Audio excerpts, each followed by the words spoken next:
tough to rotate guys, or is it been pretty easy? Well, it's been good in the fact that we're allowing ourselves to identify some guys that can help us that may not have been getting as many reps in the spring. Two guys in particular are Jack Jones and then Charles Mosley, with the amount of reps that they've been getting as of late. So, I'm always one again to try to find a positive with something that, is unfortunate. It's part of the game, but some guys have really stepped up and they've gotten better from week 1 to week 2 and improving on things. So, Charles Mosley has been giving us some valuable reps, and Jack Jones has been probably one of the most pleasant surprises this fall camp, having played tackle in spring and looking at him at guard. And then, of course, seeing some other guys as well, like Venzel Boulware, playing tackle in high school, getting him some reps and work, and a bunch of those definitely allows you to get a gauge on where you're at from an overall depth standpoint, which is something we always need to address. What makes Jack fit that guard spot?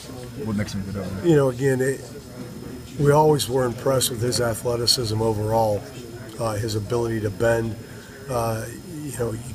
The workload that he had this spring was valuable from a terminology standpoint and all that. So to transition from tackle to guard, he's just been able to put it together in a short period of time, and also put it in the manner we want him to as far as being physical. And we still aren't there yet with that, but he's getting better and better every day. It's been really encouraging. How does he maybe compare to where Jay Sean was? I know Jay Sean obviously was really strong, and that really helped him play and succeed as a freshman. Where does maybe Jack compare, or is there even really a comparison to make? That's a good question. I think from a technical standpoint, they're both probably about the same.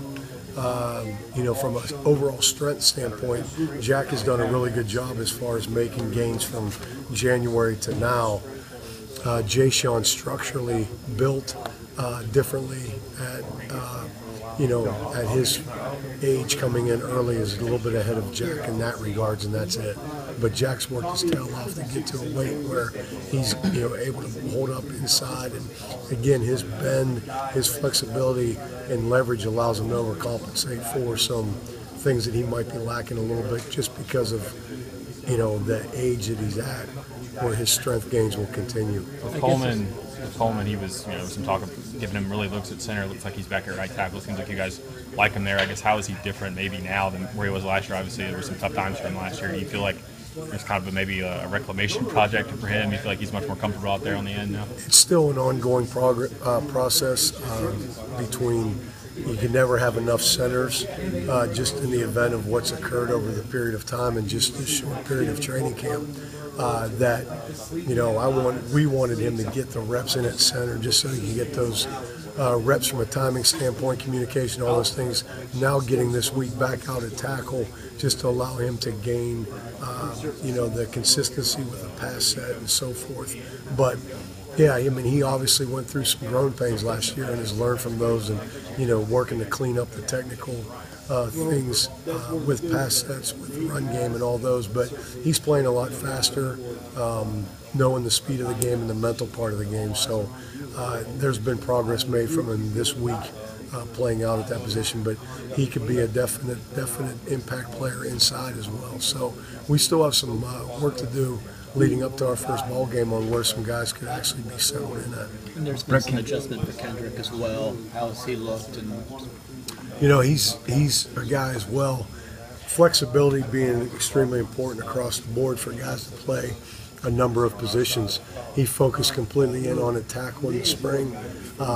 Early on, started out working at the tackle spot, got some work in at guard, and then as of last night was working in at some left tackle. So he brings value for the ability to play a number of positions, and it's only improving our overall competition, which is a beautiful thing across the board for us to have a little bit more of that. We're nowhere near where we need to be as far as the overall competition, but Brett showed a lot of promise last night, I thought, with some strides that he made showing the ability to play a number of positions, and I think being a guy that can provide a solid play for us.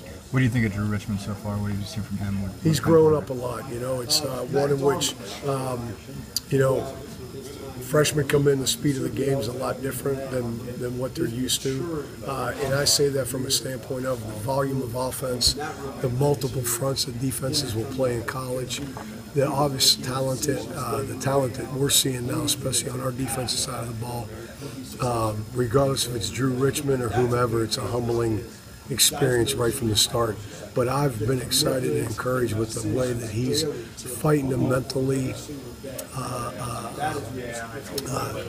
snap and clear state of mind after one play to the next, especially in the event of a bad play that occurs, of as much pride and as much pressure is put on him of snapping and clearing and moving on. So he's not anywhere near as consistent as he needs to be right now. So his learning curve's a little bit behind right now, just because, again, the magnitude of the play that's outside, and it's a good thing from our standpoint of what we're seeing on a daily basis from our defensive line, which is really, really solid play from them.